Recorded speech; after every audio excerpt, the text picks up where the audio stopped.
میرے محترم بزرگوں اور دوستوں،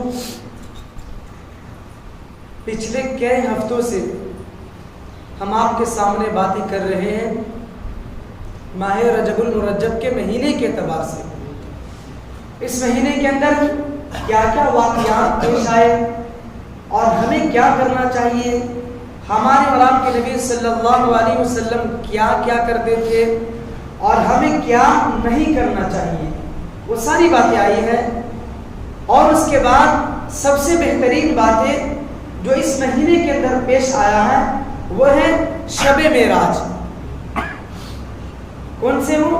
شب معراج، امتیوں کے لیے سب سے بہترین رات، امتیوں کے لیے سب سے بہترین رات کون سی رات ہے؟ شب قدر۔ کون سی رات ہے؟ شب قدر۔ انا انزلناه في ليلة القدر وما ادراك ما ليلة القدر ليلة القدر خير من الف شهر، یعنی ہزار راتوں سے بھی بہتر کون سی رات ہے؟ شب قدر کی رات ہے۔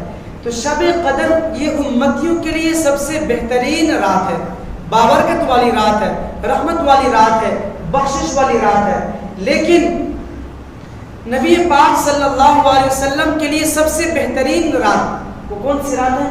شب معراج۔ کون سی رات ہے؟ شب معراج۔ اس لیے کہ نبی کے لیے یہ رات سب سے بہترین رات کیوں ہے؟ اس لیے کہ اس رات میں آقا علیہ الصلوۃ والسلام نے اپنے اللہ رب العزت کا دیدار کیا، جنت کو دیکھے، جہنم کو دیکھے، بیت المقدس میں 1,00,000 کم و بیش 1,24,000 انبیاء کرام کی امامت فرمائی، زمین کا سیر کیے، آسمانوں کا سیر کیے، ساتوں آسمانوں کا سیر کیے۔ تو میرے محترم بزرگوں اور دوستو، اسی لیے ہمارے اور آپ کے پیارے نبی صلی اللہ علیہ وسلم کے لیے سب سے بہترین رات شب معراج والی رات ہے۔ اور یقیناً جس رات میں بھی شب معراج ہوا وہ بہت ہی بابرکت والی رات ہے، جس رات میں بھی، اس لیے کہ اس میں مفسرین کا اختلاف ہے، محدثین کا اختلاف ہے، تاریخ لکھنے والوں کا اختلاف ہے۔ کوئی کہتے ہیں کہ یعنی رجب شب معراج جو ہوا تو کوئی کہتے ہیں کہ ربیع الاول کے مہینے میں ہوا، کوئی تاریخ دان لکھتے ہیں کہ ربیع الثانی میں ہوا، کوئی لکھتے ہیں کہ رمضان میں ہوا، اور کوئی مفسرین لکھتے ہیں کہ رجب کے مہینے میں ہوا۔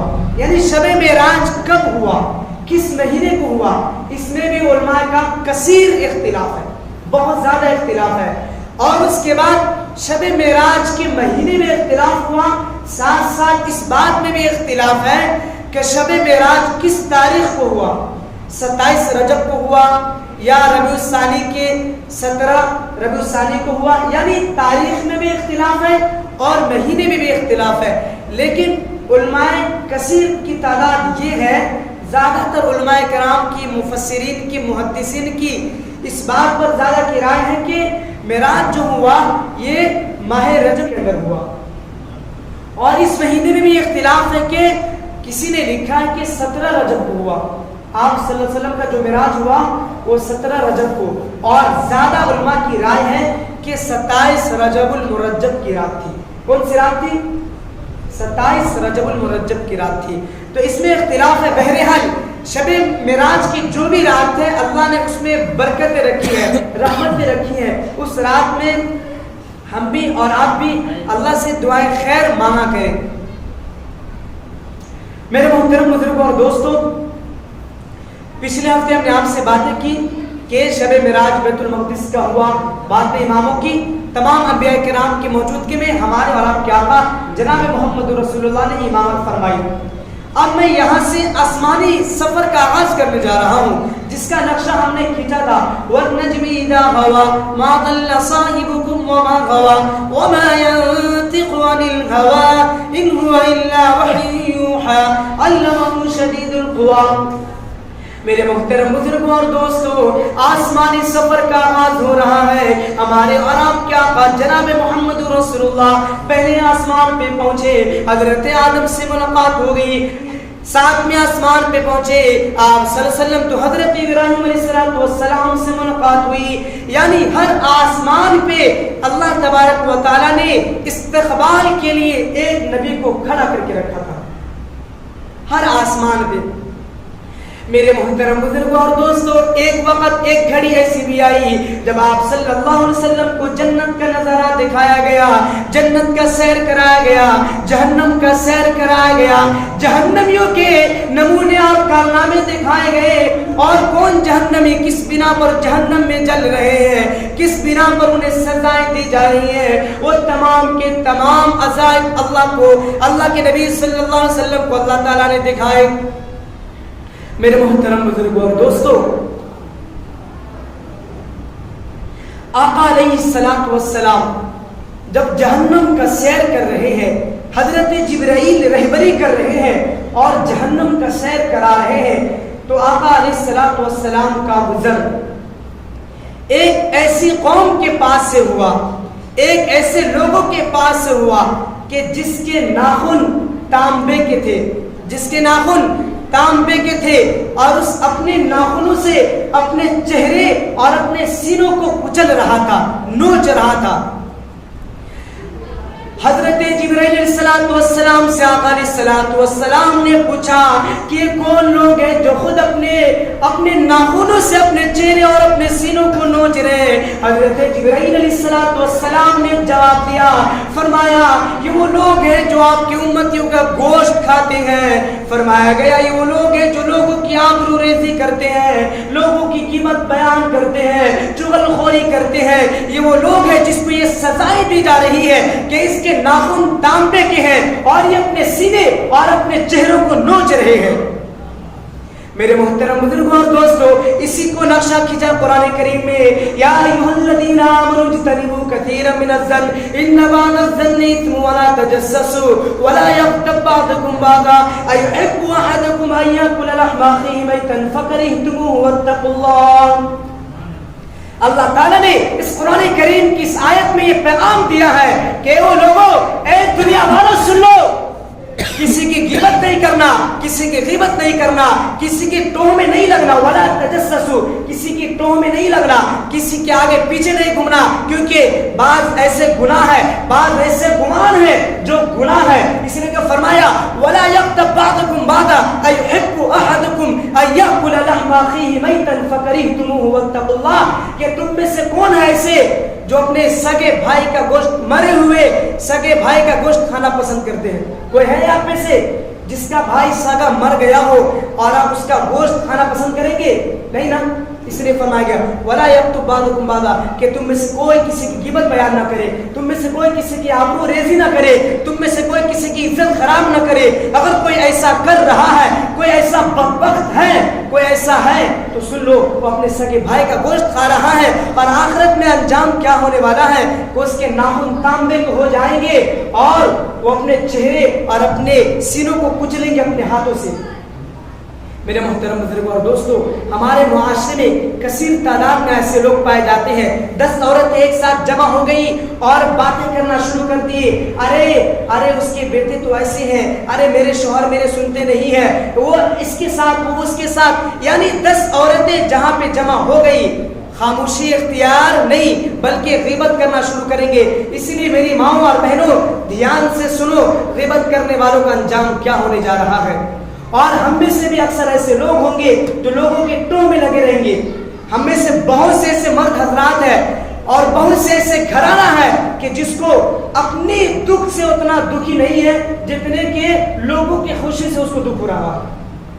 میں خوش ہوں، آپ کو دکھ ہو رہا، ان کو دکھ ہو رہا، اتنا خوش یہ کیسے ہے؟ اور اگر مجھے تکلیف پہنچے گی تو یوں سمجھ لیجئے بہت سارے گھرانہ ایسے ہوں گے، بہت سارا گھرانہ ایسے ہوں گے کہ اس کے تکلیف ہوں گے لیکن مجھ سے وہ زیادہ تکلیف نہیں، لیکن سامنے والا کو تکلیف ہے نا، اس سے اس کو خوشی ملے گی۔ واہ واہ، اچھا ہوا تم تکلیف میں آ گئے، اچھا ہوا تمہارے اوپر مصیبت آئی، پریشانی آئی، اچھا ہوا تمہارا بیٹا بیمار ہو گیا، اس کو آپریشن میں اتنے پیسے خرچے ہوئے۔ کتنے لوگ اس فراق میں لگے رہتے ہیں، اس کو سکون ملتا ہے۔ کوئی بیمار ہو جائے، کوئی پریشانی میں آ جائے، اس کو سکون ملتا ہے۔ کوئی ترقی کرے تو اس کو دیکھا نہیں جاتا ہے. ہم میں ایسے لوگ موجود ہیں, اس لیے فرمایا گیا جس کے پیٹ میں ایسا درد ہوتا ہے, جس کے پیٹ میں ایسا درد ہوتا ہے جو آگے پیچھے غیبت بیان کرتے ہیں, وَلَا يَكْتُبْ بَعْضُكُمْ بَعْضًا, اللہ نے قرآن کریم میں کہہ دیا تم میں سے کوئی کسی کی غیبت بیان نہ کیا کرو. اس لیے انشاءاللہ اس بات پر عمل کریں گے کہ آج سے جو ہوا سو ہوا. آج کے بعد میری بہنوں, میری ماؤں, آپ بھی ارادہ کریں کسی کی چغلی نہیں کریں گے, کسی کی غیبت بیان نہیں کریں گے, کسی کی آبروریزی نہیں کریں گے, اور آپ بھی وعدہ کرو کریں گے انشاءاللہ. اللہ تعالی ہمیں عمل کرنے کی توفیق عطا فرمائے. میرے محترم بزرگوں اور دوستوں, آگے کا سفر شروع ہوا. آپ صلی اللہ علیہ وسلم ایک ایسی قوم کے پاس سے گزرا کہ جس کو ایک اتنے بڑے بڑے پتھر اس کے سر پہ مارا جا رہا ہے, فرشتے اس کو سر کے کچل رہے ہیں, وہ پتھر نیچے گر جاتا ہے اور فرشتے جیسے اس پتھر کو لانے جاتے ہیں اس کا سر سیدھا ہو جاتا ہے. پھر وہ فرشتے اس پتھر کو لے کر کے اس کے سر پہ مارتے ہیں. یہ سلسلہ چل رہا ہے, پتھر مار رہا ہے, وہ پتھر نیچے جا رہا ہے, فرشتے لانے جاتے ہیں اور اس کا سر اتنے میں سیدھا ہو جاتا ہے. آپ صلی اللہ علیہ وسلم نے پوچھا جبرائیل یہ کون لوگ ہیں؟ تو حضرت جبرائیل نے فرمایا آپ کی امت میں کہ وہ لوگ ہیں جو بے نمازی ہیں, جو نماز میں کاہلی کرتے, جو نماز میں سستی کرتے ہیں. اللہ اکبر. جو بے نمازی نہیں بلکہ جو نماز میں کاہلی کرتے ہیں, سستی کرتے ہیں نماز میں, اس کو کیسی سزا دی جا رہی ہے؟ اس کے سر کو پتھر سے کچلا جا رہا ہے. اور یہ صحیح واقعہ آپ صلی اللہ علیہ وسلم معراج میں دیکھا. میرے محترم, نماز کے بارے میں کثیر ہے, قرآن کریم کی کثیر آیت ہے. وَأَقِیمُوا الصَّلَاةَ وَأَقِیمُوا الصَّلَاةَ وَأَقِیمُوا الصَّلَاةَ, اے میرے بندو نماز ادا کیا کرو, اے میرے بندو نماز کی پابندی کیا کرو. اِنَّ الصَّلَاةَ تَنْہَىٰ عَنِ الْفَحْشَاءِ وَالْمُنکَرِ, اللہ نے کس میں پارہ کی آیت میں شروع میں ہی کہا ہے اِنَّ الصَّلَاةَ تَنْہَىٰ عَنِ الْفَحْشَاءِ وَالْمُنکَرِ, کہ نماز ایک ایسی چیز ہے جو تمام برائی کو مٹا دیتی ہے. خود اللہ کے نبی صلی اللہ علیہ وسلم نے فرمایا بین العبد وبین الکفر ترک الصلاۃ, کہ بندہ مومن اور بندہ کافر کے درمیان صرف نماز کا چھوڑنا ہے. مردے اور زندے کے درمیان صرف نماز کا چھوڑنا ہے. مردہ وہ ہے جو مر کے جا چکا ہے, اب وہ نماز نہیں پڑھ سکتے. زندہ ہے تو نماز پڑھنا ہے. اگر آپ نے اسلام قبول کیا ہے تو آپ کو نماز کی پابندی کرنی ہے. فرمایا گیا کہ جو نماز میں کاہلی کرتے ہیں, قرآن کریم کی آیت ہے اور آیت الذی یکذب بالدین فذلک الذی یدعو الیتیم ولا یحض علی طعام المسکین فویل للمصلین فویل للمصلین فویل للمصلین. خرابی ہے ایسے لوگوں کے لیے جو نماز کو ٹال مٹول کر کے پڑھتے ہیں, اس کے وقت میں نہیں پڑھتے ہیں. تو خرابی ہے ایسے لوگوں کے لیے جو نماز پڑھتے ہیں لیکن آگے پیچھے کر کے پڑھتے, اس کے لیے خرابی ہے. جو نماز ہی نہیں پڑھتا اس کے لیے کتنی خرابی ہوگی. تو جو نماز میں سستی کر رہے ہیں اس کو کیسی سزائیں دی جا رہی ہیں؟ اس کے سر کو پتھر سے کچلا جا رہا ہے. اے میری ماؤں, اے میری بہنوں, نماز کی پابندی کیا کرو. آج آپ ایک چھپکلی سے ڈر جاتے ہیں, مچھر سے ڈرتے ہیں, آپ اندھیرے سے ڈر جاتے ہیں, کتے سے ڈرتے ہیں. یہ دنیا میں تھوڑی تھوڑی چیز سے آپ ڈر جاتے ہیں. تھوڑا گیس لیک ہو گیا, گیس باہر آ گیا, آپ اس سے ڈر جاتے ہیں. کل قیامت کے دن اندھیری کوٹلی میں, قبر کی اندھیری کوٹلی ہے, وہاں آپ کو اکیلے رہنا ہے. وہ سانپ بچھو کا گھر ہے. اگر آپ یہاں تیاری نہیں کریں گے تو قبر کے اندر, حشر کے اندر, پل صراط پہ آپ کو پریشانی کا سامنا کرنا پڑے گا. اسی لیے میری ماؤں, میری بہنوں, آج سے وعدہ کرو نماز بھی ہماری قضا نہیں ہوگی انشاءاللہ.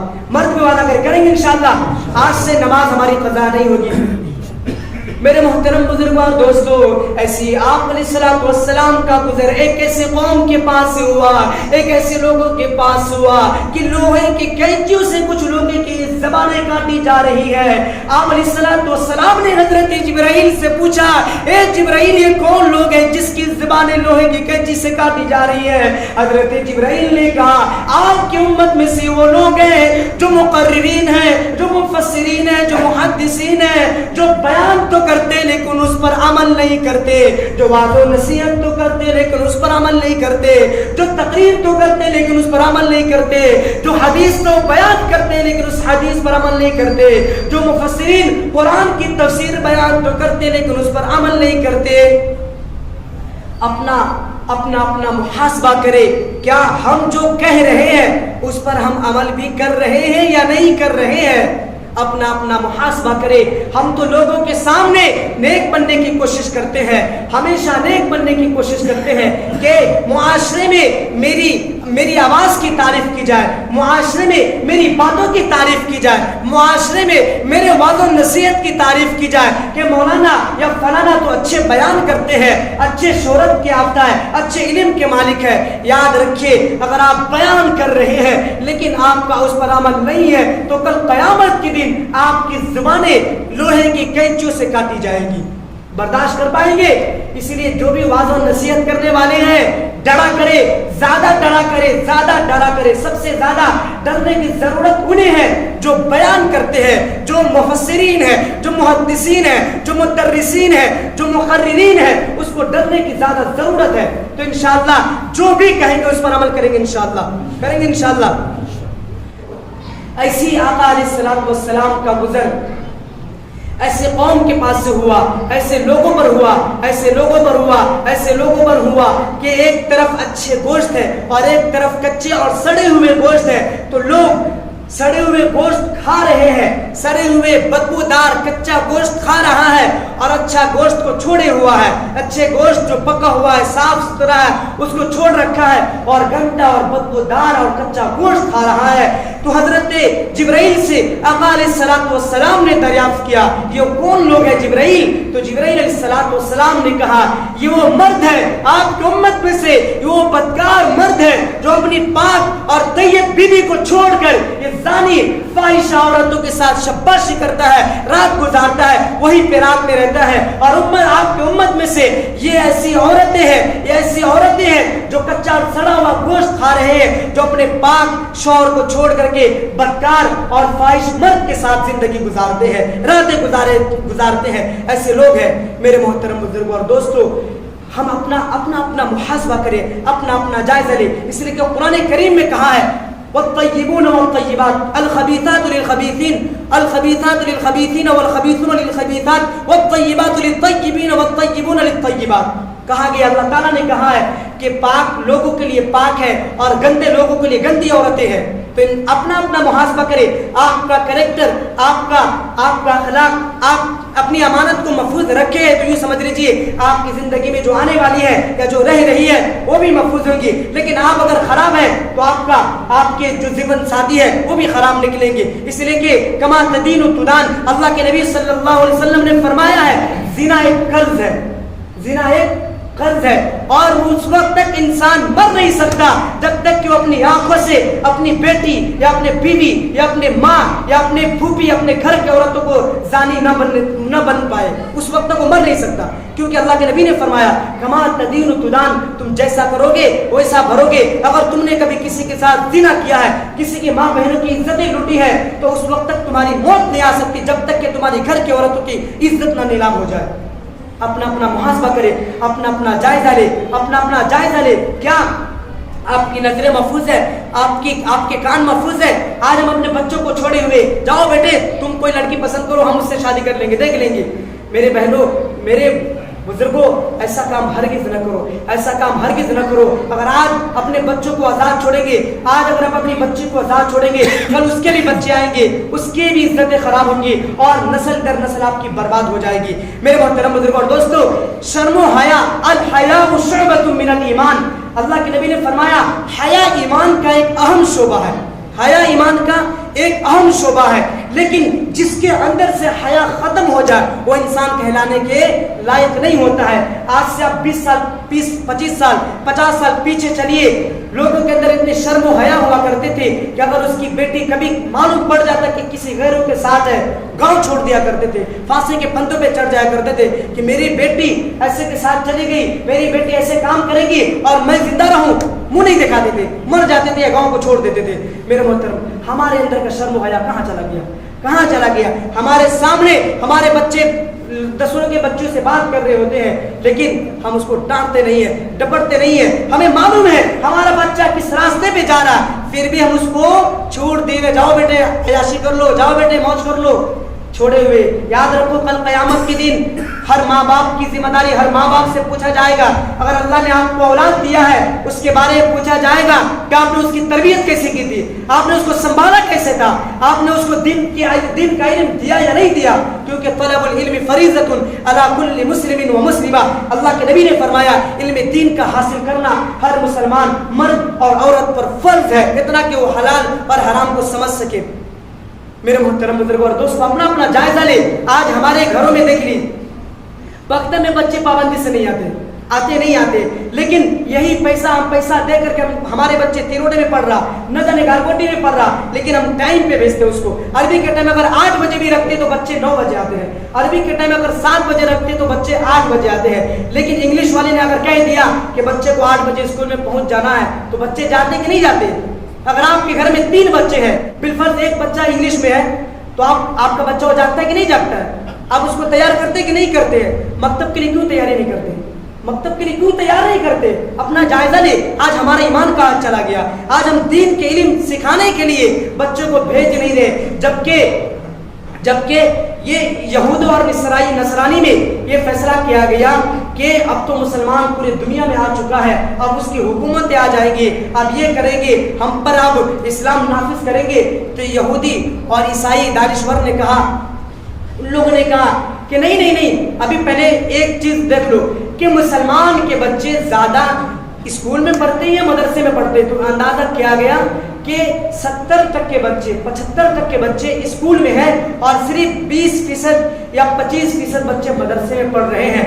تو انگریزوں نے کہا کہ تم لوگ آرام سے بستر لگا کر کے سو جاؤ, تمہیں اس کی فکر کرنے کی ضرورت نہیں ہے, جب تک بچے اسکول میں پڑھ رہے ہمارا ہے. بچے اگر مدرسے میں چلے گئے تو پھر یوں سمجھ لو کہ مسلمان کی حکومت آ جائے گی.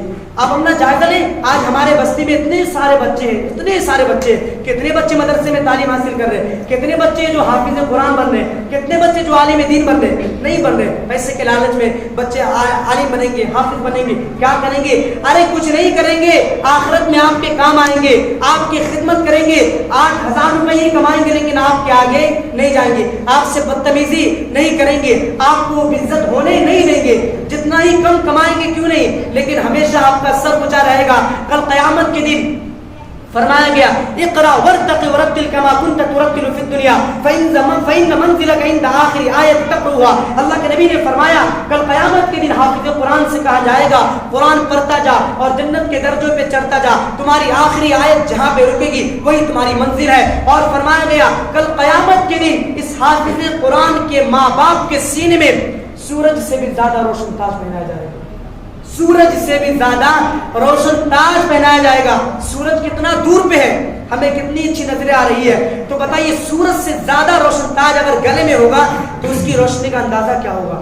اس کے ماں باپ کا یہ مقام ہوگا کہ جس کے ماں باپ نے اپنے بچوں کو عالم بنایا, جس کے ماں باپ نے اپنے بچے کو حافظ قرآن بنایا, اللہ تعالیٰ تمام انسانوں کے سامنے اس کے ماں باپ کو بلائیں گے اور سورج سے بھی زیادہ روشن تاج دونوں کے گلے میں پہنائیں گے.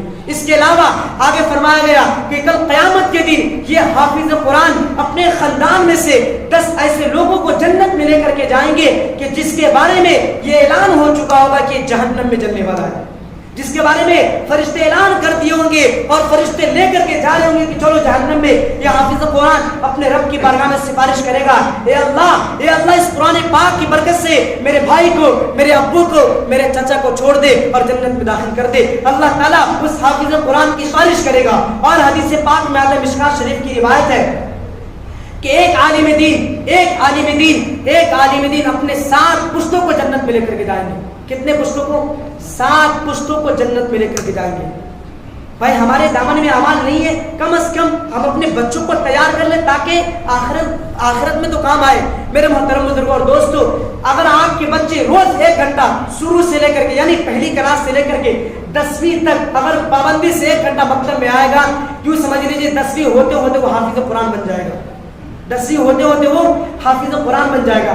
آپ کا بچہ اسکول بھی پڑھے گا اور پلس یہ کہ اس کا مدرسے میں بھی تعلیم ہوگی. تو فکر کریں, اندازہ کس لیے کہ قرآن کریم میں اگر آپ روز 1 رکوع پڑھیں گے تو سال میں آپ کا یہ قرآن مکمل ہو جائے گا. یہ بچے اگر 5 سال ایک آیت پڑھیں گے تو اس کا قرآن مکمل ہوگا کہ نہیں ہوگا؟ حافظ قرآن بنیں گے کہ نہیں بنیں گے؟ تو اپنا اپنا محاسبہ کرے, اپنا اپنا جائزہ لے, اس لیے کہ کل قیامت کے دن اللہ تعالیٰ آپ سے پوچھ گچھ کریں گے کہ آپ نے اپنے بچوں کی تربیت کی یا نہیں کی, آپ نے اپنے گھر کی عورتوں کو تربیت کی یا نہیں کی. آج ہم اذان چھوڑ رہے ہیں, خدا کی قسم آپ خود بھی ڈوب رہے ہیں اور اپنے بچوں کو بھی ڈبا رہے ہیں, اس لیے اس پر سختی کیجیے اور سخت ہو جائیے, کیونکہ کل قیامت میں آپ بھی پکڑے جائیں گے. ابھی وقت نہیں ہے, نہیں تو انشاءاللہ میں سارے داستان آپ کے سامنے رکھ کے کہ سود کھانے والوں کا انجام کیا ہوتا ہے, شراب پینے والوں کا انجام کیا ہے, زنا کرنے والوں کا انجام کیا ہے, لوگوں کو ستانے والوں کا انجام کیا ہے, زمین ہڑپنے والوں کا انجام کیا ہے, لوگ یعنی بہت زیادہ داستان آپ کو سفر معراج پہ آپ صلی اللہ علیہ وسلم کو دکھایا گیا. ہمارے پاس وقت نہیں ہے, انشاءاللہ آنے والے ہفتوں میں انشاءاللہ اس سے آگے بات کی جائے گی. انشاءاللہ رمضان قریب ہے, کون کون ارادہ کرتے آج سے نماز نہیں پڑھیں گے انشاءاللہ؟ ہے یار, یعنی زندہ ہے آپ سب, ماشاءاللہ ماشاءاللہ. چلے اللہ ہم سب کو نماز پڑھنے کی توفیق عطا فرمائے اور صحیح معنوں میں ہم سب کی اپنی اور اپنی اولاد کی تربیت کرنے کی